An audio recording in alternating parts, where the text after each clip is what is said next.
Kembali lagi di Cerita Cinta Channel. Jangan lupa like, comment, and subscribe ya. Terima kasih. Seminggu sudah berlalu dari peristiwa sore itu, di mana Omar dan Jasmine berkomitmen untuk memulai rumah tangganya dengan saling terbuka. Mas Omar, hari ini kamu mau makan apa? Aku pengen masak khusus buat kamu, tanya Jasmine. Terserah kamu aja, selama nggak merepotkan. Kamu sudah nggak mual lagi main-main, tanya Omar lembut. Sejak peristiwa sore itu, Jasmine dan Omar sudah berbicara dengan lebih mesra.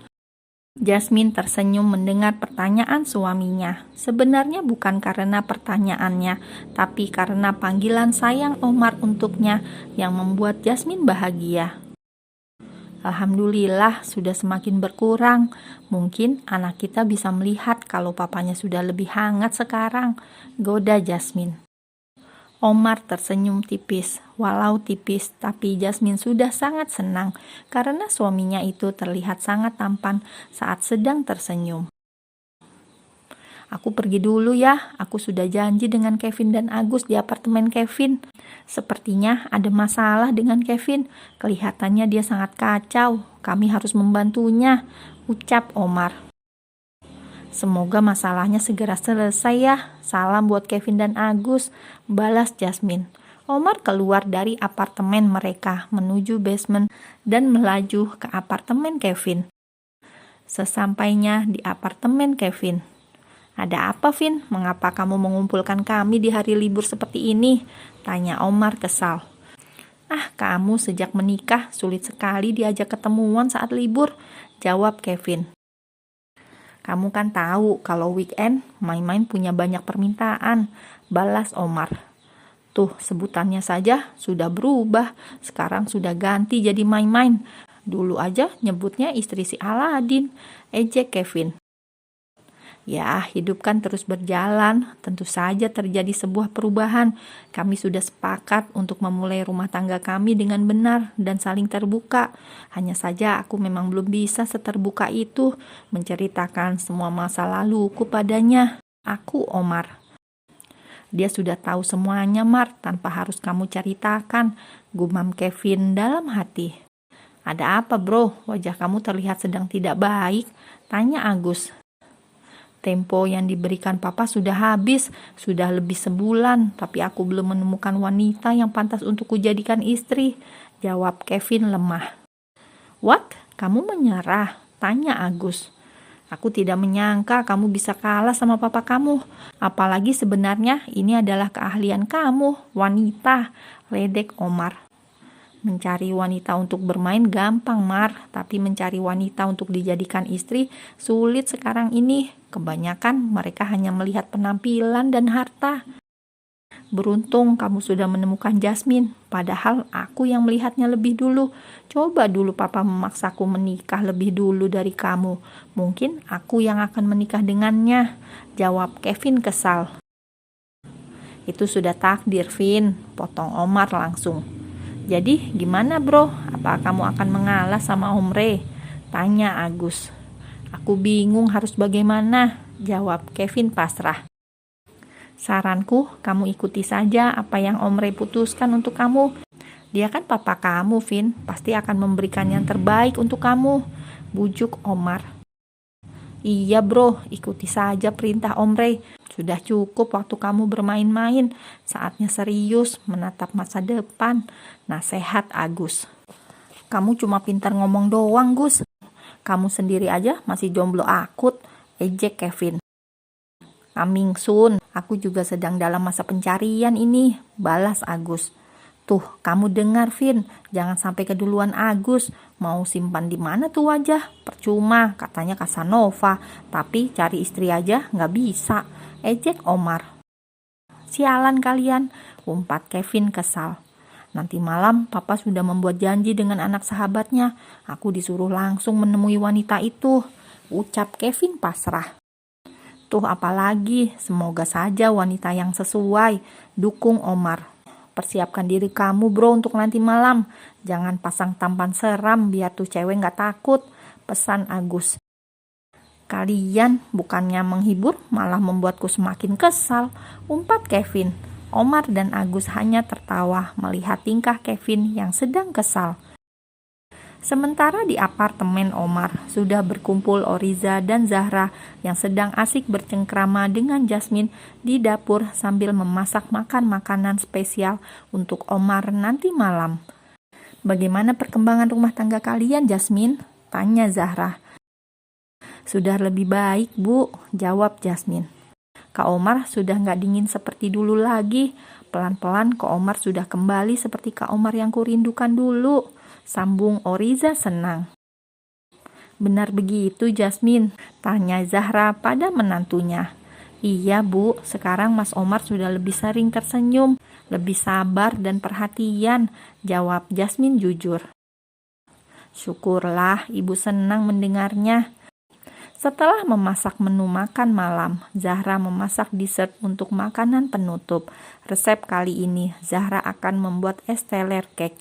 Es teler cake berisikan apa yang biasa ditemukan di dalam es teler ada di cake lezat ini, seperti daging kelapa, potongan nangka, dan tape singkong yang diletakkan di sela-sela spons cake lezat plus topping krim kelapa yang meleleh di mulut. Oriza sudah tidak sabar untuk mencicipinya. "Aku potong ya, Mah. Aku udah gak sabar pengen makan cake-nya," pinta Oriza pada Zahra. "Hus, ini untuk kakak kamu," tolak Zahra. "Gak apa-apa, Bu. Cake-nya kan besar. Gak habis kalau cuma kami makan berdua. Lagian kalau Mas Omar memakannya semua, aku takut dia kegemukan dan diabetes," oceh Jasmine. Zahra tersenyum mendengar perkataan menantunya. "Asik, aku makan es teler cake. Enak banget, Mah," puji Oriza. Tanpa mereka sadari, Omar sudah sampai di apartemennya dan menyaksikan semua yang terjadi di dapur apartemennya. Mungkin karena Jasmine, Zahra, dan Oriza lagi asik membicarakan cake, mereka tidak mendengar kalau pintu apartemen berbunyi dan Omar sudah masuk dan sedang memandang mereka bertiga di dapur. Omar menatap wanita asing yang sedang bersama istri dan adiknya. Semakin dia perhatikan wajah wanita itu, dia semakin mengenalinya. Wajah ini yang selalu datang ke mimpinya, bahkan belakangan wajah ini sering muncul ke dalam mimpi buruknya. Wanita ini ingin membawa anaknya menjauh darinya. Sontak Omar berteriak keras. "Apa-apaan ini?" ucap Omar marah. Jasmine, Zahra, dan Oriza terkejut dan tidak menyangka hal ini akan terjadi. Mereka menduga Omar akan pulang malam hari, sedangkan saat ini masih sore. Kali ini mereka tertangkap basah sedang bercengkrama di apartemen Omar. "Mama," panggil Oriza takut. Dia berlindung di belakang mamanya.